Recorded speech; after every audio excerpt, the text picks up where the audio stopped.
So do you really need a good eye to identify what are the shoes that will have the market value? I would say there needs to be certain intuition. Very similar, I would relate this to stock picking because it's more generalized, right? So for stock picking, yes, there's a lot of fundamentals that we track on, like predecessing data and numbers, and of course, industry-wide, market caps and etc.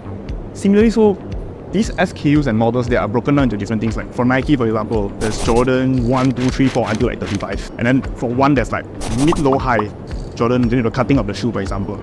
And then there's Air Force Ones and like these are different models. Similarly, I would say I do use predecessing data to determine sneaker picking or picking what shoes to invest or trade on.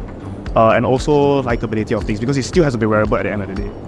If it's a design that's completely not wearable, yeah, most likely I wouldn't touch it. Let's say, for example, like a pair of Air Jordan 1, this is called an Air Jordan 1 High, for example. Let's say me and my partners or my friends, right, we were to invest in or speculate in a few pairs of sneakers, right?